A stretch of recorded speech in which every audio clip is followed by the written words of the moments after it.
Madame la ministre, chère Régine, bienvenue. À vous de nous parler aussi de la lecture. Oui, effectivement, merci beaucoup de m'accueillir, de nous accueillir ici. C'est effectivement très impressionnant. Monsieur l'administrateur général de la Comédie-Française, cher Éric Ruff, c'est un plaisir de vous retrouver en tant qu'ancienne voisine de ce lieu. Monsieur le président de l'association, cher Antoine Gallimard, Monsieur le directeur du syndicat national de l'édition qui nous avait accueillis il y a quelques instants, Madame la présidente du Centre national du livre, chère Regina Tchondo, chers professeurs, chers auteurs et chers élèves, mesdames et messieurs, c'est vraiment, je le redis, un plaisir pour moi que d'être ici aujourd'hui parmi vous. Pour cette finale des petits champions de la lecture sur, évidemment, la scène emblématique de la salle Richelieu de la Comédie-Française. Sur cette scène ont résonné les tirades les plus célèbres de notre répertoire dans les voix des plus grands sociétaires et comédiens de la maison.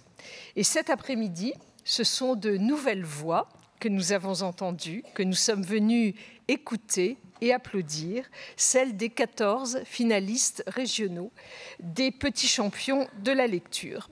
Je tiens vraiment à saluer cette initiative magnifique qui a fait lire plus d'un demi-million d'élèves depuis 2012. Un demi-million d'élèves, c'est absolument fantastique, et qui est l'objet d'un des plus importants partenariats du ministère de l'Éducation nationale pour la maîtrise des savoirs fondamentaux et en matière d'éducation artistique et culturelle. La lecture, vous le savez, c'est une des priorités du ministère de l'Éducation nationale. À l'heure où l'industrie du numérique accapare le temps de lecture qui s'effondre en raison inverse de la pénétration des écrans dans la vie quotidienne, comme l'a d'ailleurs indiqué la dernière étude du Centre national du livre, je salue donc à nouveau sa présidente, 16% des jeunes ne lisent plus du tout et passent 10 fois plus de temps devant les écrans que dans les livres. En ce moment-ci, donc, cette finale des petits champions de la lecture est particulièrement importante à souligner et à fêter.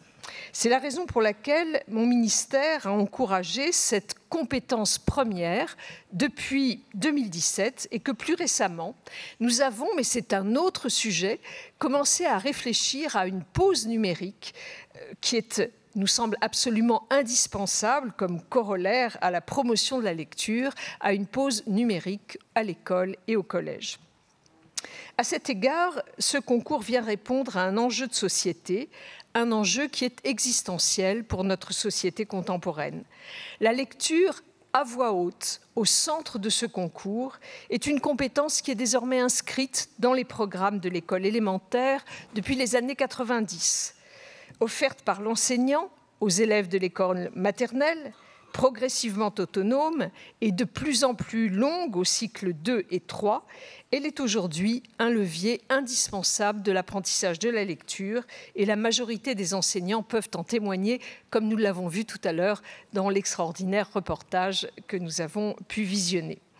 Le concours des petits champions met aussi à l'honneur une idée extrêmement simple qu'il faut aujourd'hui rappeler avec force.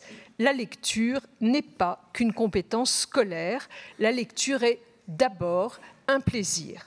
Ce plaisir n'est pas accessoire ou secondaire. Ce plaisir est au centre même de la lecture. Il en est même la condition. Cela ne signifie pas, bien sûr, que la lecture ne soit qu'un divertissement. Il s'y joue quelque chose de beaucoup plus profond, et ce, depuis l'enfance. Personne ne l'a mieux exprimé que Marcel Proust dans ses réflexions sur la lecture.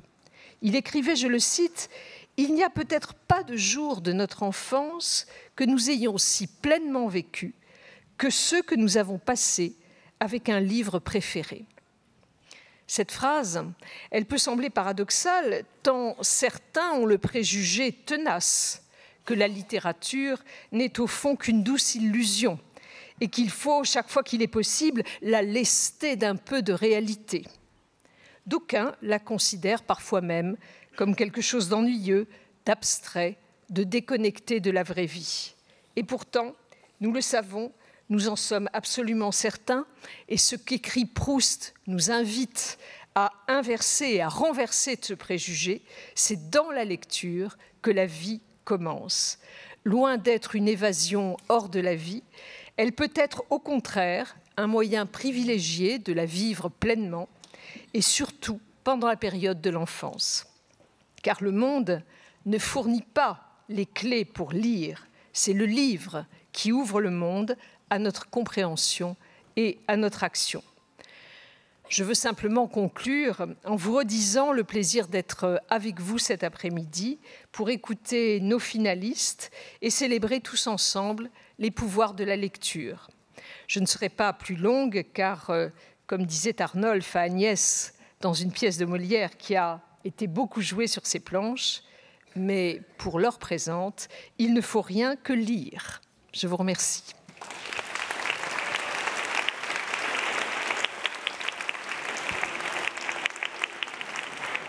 Merci. Je crois qu'il ne marche pas. Merci. Merci, Madame la Ministre. Cher Antoine Gallimard, cher Vincent Montagne, cher Éric Ruff, qui dirige cette maison de main de maître et nous a offert de si belles pièces. Je suis toujours très émue quand je viens à cette journée et en même temps de très bonne humeur le matin, en sachant que je vais prendre beaucoup de plaisir. Et au fond, ce plaisir, on le partage, car on voit celui que vous prenez, vous, les enfants, les élèves, à nous faire partager le plaisir de votre lecture à voix haute. Je vais reprendre la phrase d'Enzo, qui est à côté de moi, qui est aujourd'hui juré, mais qui a été le lauréat en 2023, et qui disait « Avant, je lisais tout seul. Grâce au petit champion, je suis trop content de savoir que lorsque je lis, d'autres personnes aiment m'écouter. » Et le plaisir d'être écouté et ce sentiment de partage autour d'un texte qu'on a choisi est un plaisir inégalable. Alors, je ne vais pas revenir sur toutes les vertus de la lecture.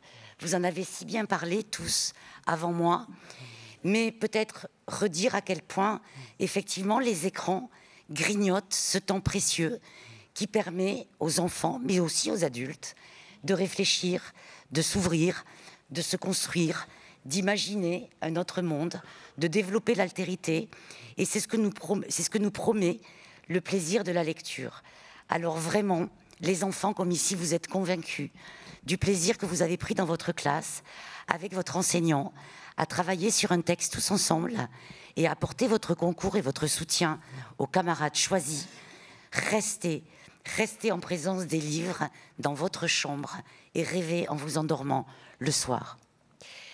Le Centre national du livre, grâce à votre ministère et à notre partenariat, développe beaucoup de rencontres d'auteurs et je remercie les auteurs qui acceptent de partir en résidence dans les écoles, dans les collèges, dans les lycées, pour rencontrer les élèves, leur parler de leur métier, leur parler de leurs livres. Et on se rend compte, en tous les cas, c'est ce que les enseignants nous disent, combien l'expérience modifie aussi le regard que les enfants portent sur un livre et sur les auteurs. Et cette peur de l'ennui est chassée de la classe lorsque l'auteur peut s'exprimer sur son œuvre. Donc on va continuer. Merci. Merci de votre soutien dans cette démarche. Merci au Pass Culture qui nous aide aussi beaucoup. Et nous allons continuer. Et plus que jamais, on pense qu'il est absolument nécessaire, essentiel, indispensable que la lecture reste la mère de toutes les batailles que nous devons mener dans le chaos du monde. Merci beaucoup. Et merci à toutes les deux. Merci d'être venues nous rejoindre pour cette 12e finale des petits champions de la lecture.